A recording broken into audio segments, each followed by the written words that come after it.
Libro, Obras escogidas de los Padres Apostólicos. Escrito por Alfonso Ropero.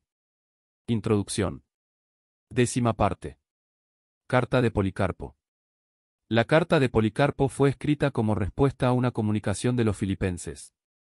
Estos le habían invitado para que les dirigiera algunas palabras de exhortación. Policarpo III le habían solicitado que transmitiera por medio de su propio mensajero la carta que ellos dirigían a la iglesia de Siria, Policarpo XIII, y le habían pedido que les enviara cualquier epístola de Ignacio que hubiera llegado a sus manos. Esta carta está íntimamente conectada con las cartas y martirio del mismo Ignacio. Los filipenses recientemente habían dado la bienvenida y escoltado en su camino a ciertos santos que estaban en cadenas, Policarpo I. En un punto posterior en la epístola se ve que Ignacio era uno de ellos, Policarpo IX. Se mencionan dos más por su nombre, Zósimo y Rufo, Policarpo IX. No es una conjetura improbable suponer que estas personas, cristianos de Bitinia que habían sido enviados por Plinio a Roma para ser procesados allí, se habían unido con Ignacio en Filipos. En este caso habrían sido colocados bajo la misma escolta que Ignacio, y se habrían dirigido con él a Roma, bajo la custodia de los 10 leopardos, Ignacio, Romanos 5. Queda claro que Ignacio, probablemente de palabra, había dado a los filipenses algunas instrucciones que él daba a las iglesias en general, que ellos enviaran cartas, y, cuando fuera posible, representantes también, para felicitar a la iglesia de Antioquía por la restauración de la paz. De ahí la petición de los filipenses, secundada por el mismo Ignacio, de que Policarpo enviara su carta a Siria. Queda claro, también, que habían oído, sea por medio del mismo Ignacio o de los que le rodeaban, acerca de las cartas que él había enviado a las iglesias del Asia Menor, en especial a Esmirna. De ahí su ulterior petición de que Policarpo les enviara a ellos estas cartas que tenía en posesión suya. La visita de Ignacio había sido reciente, tan reciente, en realidad, que Policarpo, aunque asume que el santo ha sufrido el martirio, todavía no tiene conocimiento cierto del hecho. Por tanto, pide a los filipenses, que están varias etapas más cerca de Roma que de Esmirna, que le comuniquen toda información que puedan haber recibido respecto al santo y sus compañeros, Policarpo XIII. Más allá de estas referencias a Ignacio no hay mucho que sea de carácter personal en la carta. Policarpo se refiere a las comunicaciones de Pablo con los filipenses, tanto escritas como orales, Policarpo 3 y 11. La carta, a diferencia de las de Ignacio y en línea de continuidad con las del Nuevo Testamento, no se dirige al obispo o autoridades de la comunidad, sino a la totalidad de esta, Policarpo y los presbíteros que están con él a la iglesia de Dios que reside en Filipos, Policarpo 1. Cita la fama de la iglesia de Filipos en los primeros días del Evangelio, y los felicita por mantenerse en su reputación inicial, Policarpo 1 y 11. Incidentalmente, afirma que los filipenses fueron convertidos al Evangelio antes que los de Esmirna, Policarpo 11, una afirmación que está por entero de acuerdo con las noticias que da el Nuevo Testamento sobre las dos iglesias. La justa fama de la iglesia de Filipos, sin embargo, había quedado manchada por el pecado de un matrimonio indigno. Valente y su esposa, los Ananías y Zafira de la comunidad de Filipos, habían sido culpables de algún acto de codicia, quizá de fraude o falta de honradez. Valente era uno de los presbíteros, y por ello la iglesia era el responsable más directo de su delito.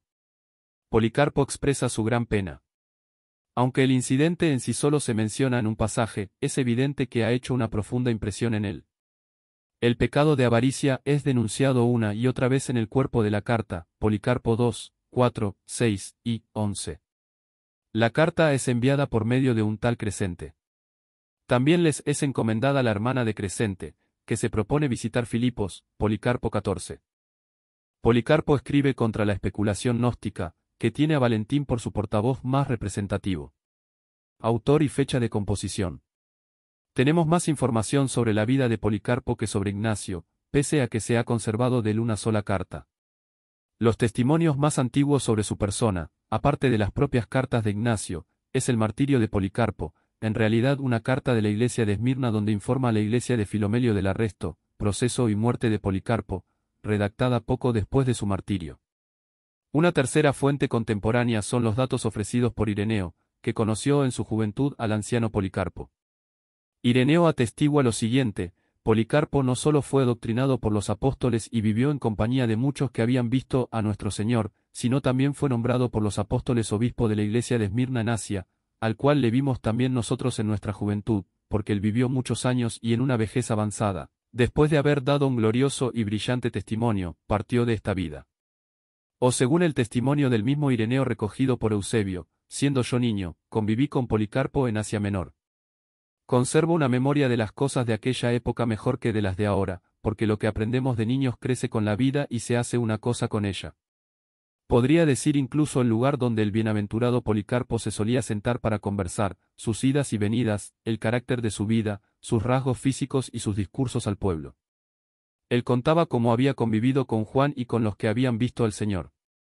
Decía que se acordaba muy bien de sus palabras, y explicaba lo que había oído de ellos acerca del Señor, sus milagros y sus enseñanzas.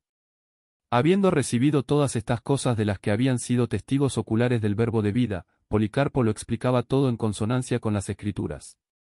Por mi parte, por la misericordia que el Señor me hizo, escuchaba ya entonces con diligencia todas estas cosas, procurando tomar nota de ello, no sobre el papel, sino en mi corazón. Y siempre, por la gracia de Dios, he procurado conservarlo vivo con toda fidelidad. Lo que él pensaba está bien claro en las cartas que escribió a las iglesias de su vecindad para robustecerlas o, también a algunos de los hermanos, exhortándolos o consolándolos. La tradición señala al apóstol Juan como maestro de Policarpo. Tertuliano llega a decir que fue consagrado al episcopado por el mismo apóstol, y que Policarpo es el ángel de la iglesia de Esmirna.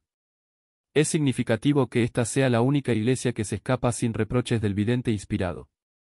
Y escribe al ángel de la iglesia en Esmirna, el primero y postrero, que fue muerto, y vivió, dice estas cosas: yo sé tus obras, y tu tribulación, y tu pobreza, pero tú eres rico, y la blasfemia de los que se dicen ser judíos, y no lo son, mas son sinagoga de Satanás. No tengas ningún temor de las cosas que has de padecer.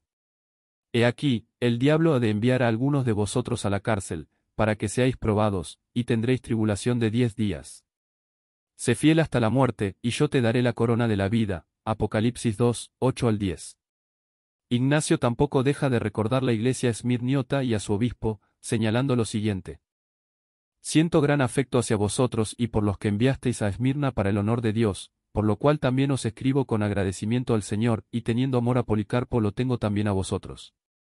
Os saludan los efesios de Esmirna, desde donde os estoy escribiendo. Están aquí conmigo para la gloria de Dios, como también estáis vosotros, y me han confortado en todas las cosas, junto con Policarpo, obispo de los esmirnenses. Procura que haya unión, le exhorta, pues no hay nada mejor que ella. Soporta a todos, como el Señor te soporta, toléralo todo con amor tal como haces. Carta de Ignacio a los Efesios 4, 2. Entrégate a oraciones incesantes.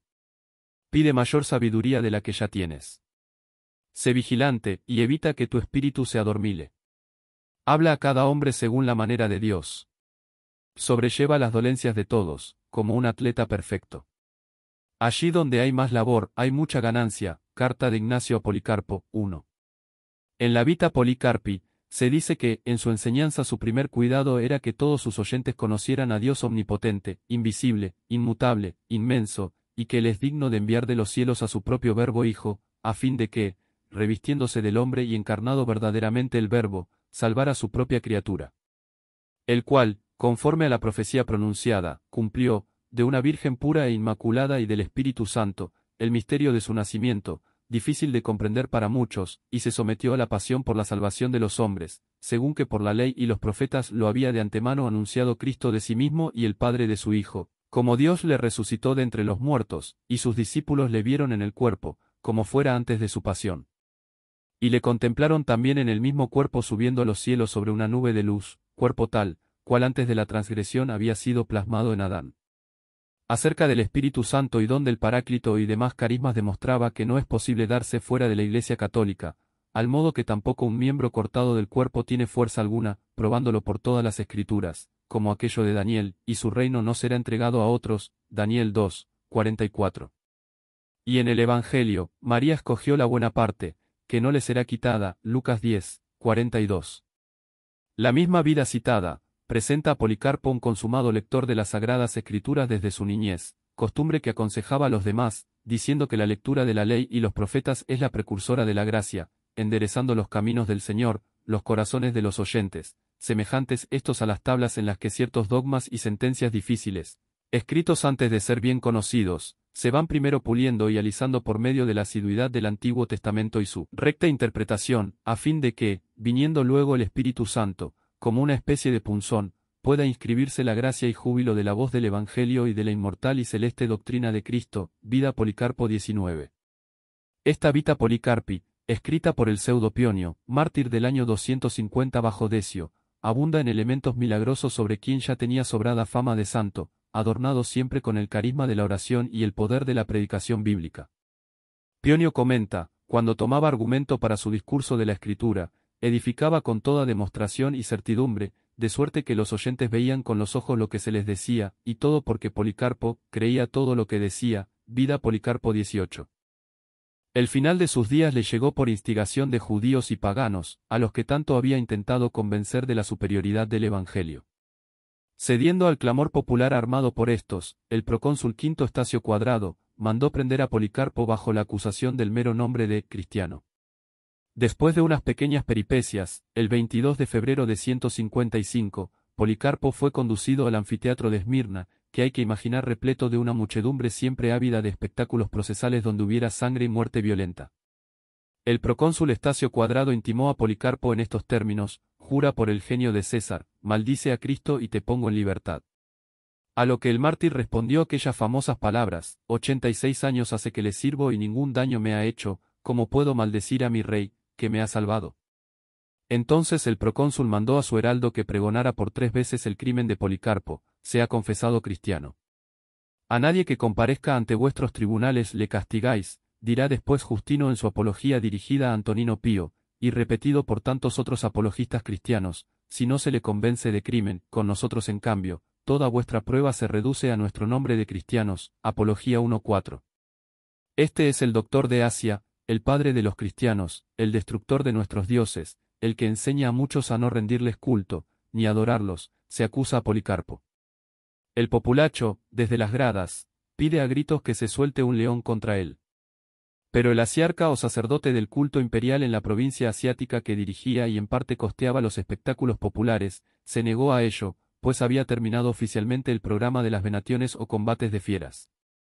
Entonces, los allí asistentes pidieron que fuera quemado vivo.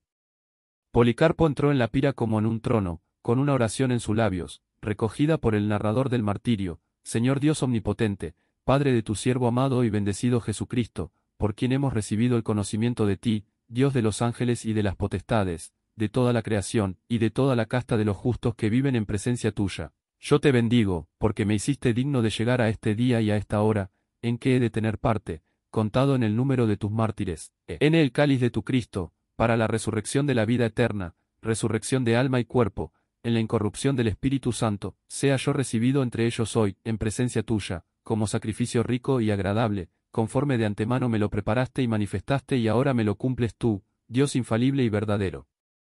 Por esta gracia y por todas las otras, yo te alabo, te bendigo, te glorifico, por mediación del eterno y celeste sacerdote, Jesucristo, siervo tuyo amado, por el cual sea a ti junto con él y Espíritu Santo, gloria ahora y por los siglos venideros. Amén. Martirios. 14. Prendida la leña de la pira de inmediato, el fuego formó una especie de cámara, a modo de vela de un navío henchida por el viento, y como quiera que el mártir no acaba de morir en la hoguera, el confector hubo de darle el golpe de gracia. El cadáver fue finalmente quemado y los cristianos recogieron los huesos del mártir y los depositaron en lugar conveniente, para memoria de los que ya han combatido y ejercicio y preparación de los que tienen todavía que combatir. Transmisión y manuscritos. Las autoridades para el texto de la carta de Policarpo a los filipenses son las siguientes. 1. Manuscritos griegos.